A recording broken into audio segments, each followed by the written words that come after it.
From epic dad fails to disastrous schemes, we're jumping straight into 11 moments where Peter's life hits rock bottom. From skipping the Emmys for Meg's cringe-worthy play to a bull run gone wrong, each moment is more chaotic than the last. Just wait until you see how far Peter will fall. The episode PTV started as subtle as ever, with Osama bin Laden plotting his latest scheme and laughing his ass off after he pronounced Ramadan as Radaman. You will be punished for your decadent ways on the first day of Radaman. Wait. They kept laughing until Stewie pulled out of his hiding like a ninja and beat them up in less than a minute. Boss baby style. He rode off back to his humble abode and accidentally ran over Homer Simpson in the driveway. Meanwhile, Peter is amped up for the Primetime Emmy Awards, but Lois throws a wrench in his plans, reminding him they promised to attend Meg's play. He's clearly determined to catch glimpses of the Emmys. Unfortunately for Peter, his plan fails. Back home, Peter catches a news report revealing that David Hyde Pierce had an infamous trouser malfunction at the Emmys. Actor David Hyde Pierce created a major controversy at the Emmys last night when a trouser malfunction caused him to expose his testicles, accidentally flashing his family jewels. Outraged that he missed this unexpected TV gold, Peter fumes about missing a historic television moment. Over at the FCC, the Board of Commissioners debates their next steps, led by none other than Cobra Commander from G.I. Joe, who decides it's time to crack down on television. Soon they're censoring everything in sight. Bikinis on Three's Company, Ralph Cramden's rants on the Honeymooners, and even Dick from the Dick Van Dyke Show. Furious at the censorship blitz, Peter decides to launch his own network, PTV, where he brings back unedited classics alongside his own edgy programs. Lois, however, is horrified by his vulgar content and calls the FCC, which sparks Peter, Stewie, and Brian to perform a satirical musical number about the FCC's overreach, ending with them donning exaggerated costumes. PTV doesn't last long as the FCC shuts it down and expands their censorship to cover all of Quahog. But I'm here to tell you that as of today, PTV is officially shut down. They bleep swear words, ban farts, and even restrict intimacy. Lois finally admits that Peter may have had a point about the FCC's absurdity. Together, they rally in Congress to reverse the FCC's rules. Congress finally relents after Peter points out that some Washington buildings resemble, well, suggestive shapes, and at the end, Peter had a roller coaster of an event in the episode Peter's Two Dads. Meg's birthday is around the corner, but Peter and Lois are utterly clueless about the party Meg keeps hinting at. It's Chris who reminds them it's for her 17th birthday. You guys, it's Meg's birthday next week. And both parents scramble to remember how old she's turning. Peter decides to throw a bash he imagines Meg would love, though it's humorously childish for a 17-year-old. Dressed as a scruffy hobo clown, Peter gets a little too in character after downing some drinks and attempts to unicycle down the stairs. That didn't even last an ample amount of stairs, and he broke his father, Francis, who is hospitalized and later passes away. In his final words, he looks at Peter and growls, "You're a fat, stinking drunk." Deeply shaken, Peter vows to quit drinking forever and pivots to smoking crack. When Brian suggests therapy, Peter uncovers a buried memory of Francis admitting he isn't his real dad. Happy Father's Day, Dad! I'm not your father. Shocked, he confronts his mom, who spills the truth. Peter's biological father is an Irishman from her youth named Mickey McFinnigan. With Brian in tow, Peter jets off to the small Irish town of McSwiggan Village, determined to find his long-lost dad. They discover that Mickey is not only real, but the town's infamous drunk. You heard of a man named Mickey McFinnigan? Have I heard of him? Of course I've heard of him. He's the town drunk. In classic Peter style, he challenges Mickey to a drinking contest to prove he's the man's son. Mickey McFinnigan, I challenge you to a drinking contest. And after an epic showdown, he emerges victorious with about a second difference, finally winning Mickey's approval and his pride. Meanwhile, Stewie is exploring a new stage of greed, demanding everything he can get his hands on. This is mine, and this is mine, and that's mine, and this is mine. Lois, exasperated, gives him a quick slap, which has an unexpected effect on Stewie. Initially shocked, he then finds himself oddly intrigued, even goading her to hit him again. However, after some reflection, he realizes this may not be the healthiest of interests, and eventually backs off. The Griffins, as always, find strange and hilarious ways to come together, or at least survive each other, and the roller coaster continues in the episode, I Dream of Jesus. At the retro Nifty 50s diner, Peter Griffin lights up when he hears his all-time favorite song, Surfin' Bird by the Trashmen. But his joy crashes when a staff member takes it off the jukebox, pointing out it's from the 60s, not the 50s. Desperate to get the song back, Peter offers to trade Meg's watermelon sugar, yes, his own daughter's watermelon sugar, for it. Now with the record in hand, Peter's on a mission. He blasts it day and night, driving his family up the wall and even draining their savings to make a public service announcement to share his obsession with the world. When Stewie and Brian can't take it anymore, they swipe the record like ninjas while Peter's asleep and smash it to pieces. The next morning, Peter loses his mind, accusing his family of conspiracy. Stewie and Brian, not wanting Peter to unearth the truth, head to Dead Format Records to buy another copy. Meanwhile, Peter goes there too and learns the last 63 copies were mysteriously bought by a dog and a baby. Do you have Surfin' Bird by the Trashmen? No, I'm sorry. A dog and a baby came in and bought all 63 copies. But the real surprise is the record store clerk turns out to be Jesus. Reveals he's on Earth for a low-key vacation, though Peter, of course, convinces him to hang out with the Griffins. After performing miracles, like turning vegetables into ice cream and magically enhancing Lois' assets, Jesus feels right at home. He soon announces his second coming, stunning the world with feats like walking on water to retrieve a dollar Peter lost in a fountain. Before long, Jesus becomes a superstar, appearing on The Tonight Show and the MTV Music Awards. But fame quickly derails him. He ignores Peter's calls and eventually lands himself in hot water after a wild night at Mary-Kate Olsen's place, topped off by some unsavory comments. Desperate, Jesus calls Peter to bail him out, which Peter reluctantly does. Realizing he's not ready for the responsibility of the second coming, Jesus decides to lie low, but not before gifting Peter a fresh copy of Surfin' Bird, a parting gift to endlessly torment his family with once more someone please break it now that Jesus is gone. In this episode, Family Goy, Peter had a one-time thing with a two-dimensional being that made even Lois jealous, but it all ends in turmoil. One night at the Drunken Clam, Peter, Joe, Quagmire, and Brian are relaxing when Joe casually mentions that Horace has a life-size cutout of Kathy Ireland. Peter's eyes light up, and before long, he's sneaking around with the cardboard Kathy, smitten by her two-dimensional charms. Lois is pissed off, but lets it slide as Peter becomes more infatuated with his new relationship. But when Peter discovers that Chris has taken Kathy into his room, he flies into a jealous rage, thinking she's cheating on him. Heartbroken Peter breaks the cutout and buries it in the backyard, later apologizing to Lois for his cardboard fling. Lois forgives him, and they make up in the usual way. During their reconciliation, Peter finds a lump on Lois's breast. That's on top of the other boob. What? Oh my God. Peter, that's not a boob. That's a lump. A lump? Holy crap! Prompting a doctor's visit. Thankfully, she's cancer-free, but the doctor uncovers a surprising piece of family history. Lois's mother was a Holocaust survivor, making her and the family Jewish. Peter is thrilled and dives headfirst into their new identity, embracing it enthusiastically. However, the ghost of his devout Catholic father appears, horrified by Peter's newfound faith. You were raised Catholic. If you forsake your religion, you'll spend eternity in hell. Tensions rise, culminating in Peter taking drastic action to prove he's still Catholic, even going as far as to fire a gun in Lois's direction. Eventually, after a talk with an old family friend, Peter and Lois decide that maybe they're better off as they were, with faith as their own choice. Meanwhile, Quagmire has discovered the world of internet women, and he's totally captivated. Days go by, and he becomes a full-blown recluse, barely emerging from his house. Hey, nobody's seen you in days. Hey, Peter.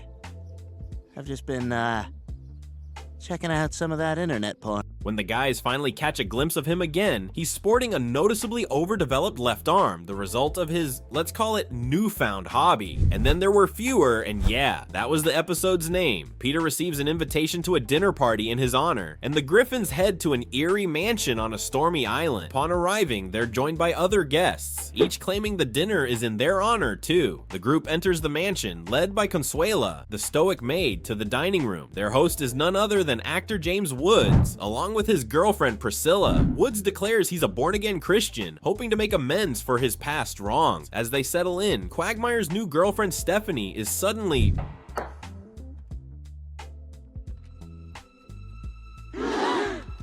in a panic. They try to escape, only to find the bridge blocked by a fallen tree. Stranded, they head back inside and attempt to call for help, but the phone is dead and there's no cell signal. Tensions rise when Woods is accused of the murder, but before they can confront him, the lights go out. I didn't kill anybody. and when they flick back on, Woods himself has been. Suspecting one of them is the killer, the guests search the mansion and stumble upon a timed gun, which likely killed Stephanie by accident. As suspicions flare, they find Woods' diary, revealing his wrongdoings toward each guest. After another blackout, Mort's wife, Muriel, disappears and is later found, proving she wasn't the killer. Soon after, Priscilla vanishes, adding to the chaos. When Jillian's husband Derek tries to get a signal, he's hit by a Golden Globe award and falls to his death from a balcony. Oh no, someone take Mr. Woods' Golden Globe. The group decides to stay together, suspecting the killer is one of them. They find the award under Tom Tucker's bed. You guys?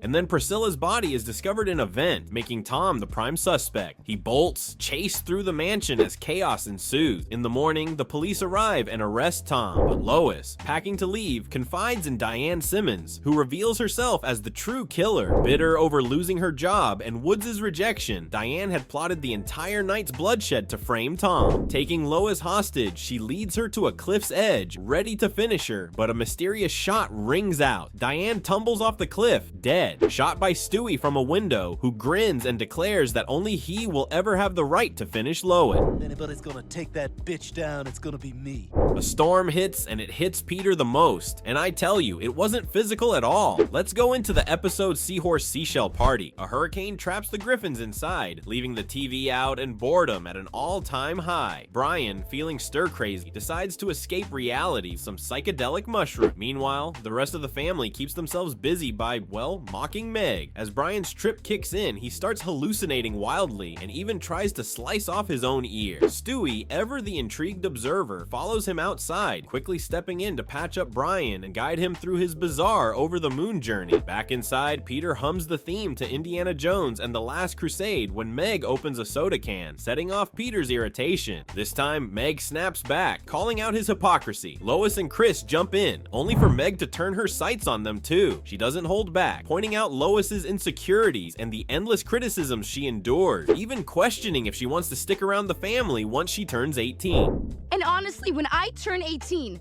I don't know that I ever want to see you again. Lois is floored, and when Peter tries to deflect with humor, Meg fires back even harder, calling out his flaws and failures as a father. Peter, caught off guard, laughs nervously, only to feel the sting when Meg declares his parenting has been a disaster, a claim Stewie, reluctantly, doesn't fully disagree with. Finally realizing the insult, Peter turns to Lois for backup, but Lois is in no mood to defend him, especially after Meg's honesty. Soon, Peter, Lois, and Chris all begin ripping into each other, each wound up frustration spilling out at once. Peter, crushed, storms off in tears, with Lois chasing after him while Chris also takes off, leaving Meg to sit in the silence she's created. Reflecting, Meg realizes that perhaps her role in the family is to take the brunt of their frustrations so they can stay happy together. She apologizes, allowing them to heap the blame back onto her. It's all my fault. Restoring their peace. They each breathe a bit easier, with Meg quietly accepting her role as the family's eternal scapegoat. Brian is eager to woo some bar ladies. In the episode Yug Elimaf, he secretly uses Stewie's time machine to add a little wow factor to his charm, but his clever ploy hits like a sledgehammer when Stewie notices a trip counter showing Brian's sneaky time travel. Determined to hide the evidence, Brian tries to roll back the counter, but in classic Brian fashion, he breaks it. They hop inside to fix things, only for the machine to explode spectacularly, leaving nothing but broken parts and a very angry Stewie. With time seemingly in reverse, Stewie and Brian peer outside and realize that everyone in Quahog is moving backward. Stewie quickly deduces that time is reversing faster and faster, speeding through moments of their lives and revisiting iconic scenes from the show. Soon they pass through the time when Bonnie was pregnant, and Stewie's eyes go wide. He's speeding toward his own unbirthed moment. Determined to rebuild the machine, Stewie fights the clock, quite literally, as time keeps rewinding him back through babyhood. Just as he loses the ability to walk, Stewie realizes he's fast approaching his own birth. He urges Brian to fix the machine, handing over the responsibility to his panicking friend. Brian, now in full crisis mode, frantically works through the repairs. But just as he starts the machine, Stewie's security program throws a wrench into the plans, testing Brian's resourcefulness to the limit. Miraculously, Brian figures it out, reversing the damage he caused in a last-ditch effort. With the machine finally restored, time snaps back to normal. Brian rushes to the hospital, just in time to witness Stewie's birth. Brian, there you are. Where have you been? Meg, where's Stewie? Relieved that his friend wasn't erased from existence. As baby Stewie cries out in a surprisingly innocent entrance, Brian watches, grateful yet knowing he'll probably hear about this debacle for the rest of his days. Remember when Peter had the best news, then the American enemy spoilt his fun? Yeah, this is the episode. Peter Problems. Peter's got big news. A promotion to forklift operator. Thrilled, he quickly becomes a forklift virtuoso, showing off his new skills to the guys with wild rides around the factory. But the fun takes a sharp turn when he impulsively tries to chug an entire vat of beer on the job. Unsurprisingly, he passes out mid-swig, crashes his forklift into an executive meeting, and is immediately classic Peter. Back at home, Lois isn't impressed. After all, they still need an income, so she gives Peter the ultimate ultimatum: get another job. Taking matters into her own hands, Lois lands herself a gig as assistant manager at the local grocery store, leaving Peter in charge of all things domestic. However, when Lois returns home looking for a little romance, Peter's confidence tank drains to a -1,000 and he finds he can't perform. This unexpected letdown leaves him mortified, especially when the family starts cracking jokes. On Lois's suggestion, Peter visits Dr. Hartman, but the doctor's help is as useful as a tissue in a rainstorm. Frustrated, Peter heads to the Drunken Clam where he spills the story to the guys. Quagmire steps up to help him get a little sugar from Lois. He strings up Peter and sends him in. This happened too, though. Quagmire finally declares that the fix is simple. Peter just needs his old job. Quagmire pleads with Angela to rehire Peter, even throwing in a personal touch with a rehire coupon Peter had forgotten about. Between Quagmire's persuasion and the magical coupon, Peter's back on the factory floor, forklift keys in hand, and confidence restored. Eager to share the news, Peter rushes to the grocery store, proudly telling Lois he's re-employed, and fully ready for romance again. With their sparks reignited, they celebrate passionately right there in the store, much to the chagrin of passing shoppers. In the episode, Secondhand Spoke, Peter is hit with the plus and minus situation. But first, Brian is giving Chris a lift to school when, predictably, they encounter a pack of bullies ready to make Chris's life miserable. He's a social outcast like Scarface. Stewie observes the scene and decides to step in. He approaches Chris, offering his devious expertise to tackle the bullying problem. Stewie preps Chris with a few snappy comebacks, but when Chris flubs his chance to deliver, Stewie takes matters into his own hands. Literally. He sneaks into Chris's backpack to coach him in real time. This time, Chris nails it, impressing the bullies enough to send them off to find a new target, Neil Goldman. Chris quickly discovers that with Stewie's guidance, he has a newfound confidence and an unexpected knack for gab. Soon he's basking in popularity and even gets nominated for class president. Stewie, feeling his mission accomplished, considers bailing out, but Chris, unwilling to let his secret weapon go, effectively kidnaps Stewie, trapping him in the backpack. Things take a wild turn when Chris accidentally leaves Stewie in the restroom, and in a desperate attempt to escape, Stewie finds himself on a chaotic adventure, only to realize that Chris is turning into a bully himself. During the class president debate, Stewie confronts Chris about his transformation. It hits Chris hard, and he decides to drop out of the race, seeking Stewie's forgiveness for losing his way. Stewie, impressed by Chris's guts, congratulates him, but the celebration is bittersweet. Some of the bullies were so affected by Chris's insults that they took drastic measures. Meanwhile, Peter is having his own crisis. Jealous of Stella's frequent smoke breaks, he takes up smoking, quickly becoming hooked like a fish. His addiction starts to affect his romantic life with Lois. Just as they were about to go down, the guy literally took a break. Peter can't shake the habit and sneaks smokes during every task, becoming increasingly irritable and unhealthy. After a visit to Dr. Hartman, who unhelpfully bribes them to leave, Peter ends up at a stop smoking clinic. There, Mr. Stone wants Peter to become the face of their anti-smoking campaign, but only if he continues smoking to keep his image intact. Peter embraces his new celebrity status, but the health toll on him grows, much to Lois's dismay. When a disastrous NASCAR event leads to Peter being dropped from the campaign, he realizes he's hit rock bottom. Back at home, Peter vows to return to his old self, but the family reminds him that the damage is done. Oh well. After the devil threw a stone and he missed, he threw the one thing that wouldn't miss: Peter's wife. Let's see how Peter makes it through this episode. Dr. C and the women. At the Drunken Clam, chaos brews like a beer when Joe and Quagmire engage in a heated debate over which ocean is heavier. Cleveland steps in, skillfully diffusing the situation, prompting Peter to jokingly suggest Cleveland should pursue a career as a therapist. Surprisingly, Cleveland takes the dive, counseling Mayor West and diagnosing him as a sociopath, along with another guy struggling with his father issues. You don't want to outshine your father.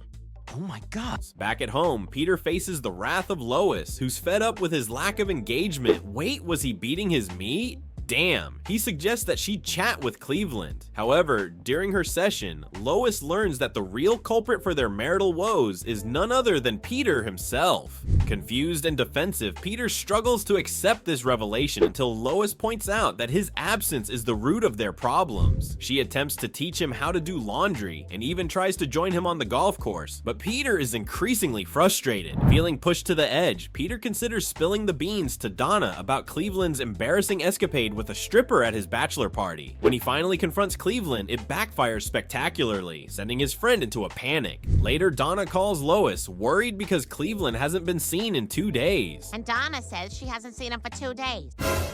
Peter tries to play it cool, but Lois isn't buying it. She orders Peter to find Cleveland. At the mini mart, things get bizarre as Peter doles out alcohol and weed to unsuspecting kids. They drive around, repeatedly circling the mini golf course until Joe puts a stop to it. With the help of some random pop-ups, they discover Cleveland's old deli, where he turns up looking sheepish. He confesses his jobless woes, and Peter encourages him to hang in there. Meanwhile, Meg is determined to raise money for prom and decides to sell her collection of Beanie Babies. Quagmire suggests she try her luck with a TSA job at the airport. Meg excels at being rude to passengers, and her partner Larry is smitten. However, things turn ugly when Marla, another TSA agent who has her eyes on Larry, challenges Meg to a fight. Stay away from Larry! Armed with an improvised blowtorch made from confiscated items, Meg gets the upper hand, but knows Marla will be back for revenge. At the end of the day, Peter tries to feign interest in Meg's adventure. I'm your father, and I'm interested in what my daughter did this week. His half-hearted efforts only make her suspicious. Just as she starts to share her experience, Peter interrupts, rushing to cut her off and revealing he still hasn't learned his lesson. For the last episode, Brokeback Swanson, when Peter, Cleveland, and Quagmire stumble upon an ad for a running of the bulls, excitement bubbles over. Must be a show doing that bull run. Buying the tickets as we speak. They immediately sign up but decide to keep Joe out of the loop, spinning a yarn about a Chef Boyardee look-alike contest instead. However, their plans fall apart when Joe insists on coming along, fully decked out in his culinary best. As the race kicks off, Joe struggles to keep up, and a carelessly tossed beer cap sends him tumbling out of his wheelchair and right into the stampede of bulls. When the dust settles, they find out that Joe's a quadriplegic, leaving the guys in shock. Joe's completely paralyzed! Dr. Hartman delivers the grim news, and Bonnie, unable to cope, heads off to Europe to escape the reality of her husband's condition. Oh, I'm moving to Europe. I didn't sign up for this. Desperate to help, Peter and the gang attempt to cheer Joe up, but he's adamant that they live their lives. Guys, I don't want to be a burden to anyone. You go ahead and live your lives. Their efforts yield mixed results, leading them to ponder putting Joe in a state-run facility. The thought weighs heavily on them, especially when Peter lands in legal trouble and Lois suggests visiting Joe for some perspective. During the visit, Peter awkwardly reveals the truth about the bull run, leaving Joe less than impressed. Meanwhile, in a parallel adventure, Brian scores a date with a woman at a car wash. Their fling takes a wild turn when her husband, a former Navy SEAL who claims to have killed Osama bin Laden, Your husband's a Navy SEAL? unexpectedly arrives. To avoid a brawl, Brian pretends to be the family pet. Things get bizarre as he's walked on a leash, listening to the couple's intimate moments while longing for freedom. When he tries to escape, he's chained up outside as the husband grows suspicious. I think my wife is cheating on me. Just as Brian thinks all is lost, Stewie and Chris, along with Vice President Joe Biden, come to the rescue, determined to bring him back to reality. Determined to bring Joe back home, the guys hatch a plan, but they hit a snag when they realize Joe can't leave the facility without Dr. Hartman's okay. In a twist of fate, they discover that Hartman's phone is, here. That ringing, it's coming from your back. Inadvertently causing his paralysis. After a frantic call, they finally free Joe, who's relieved to escape his temporary prison.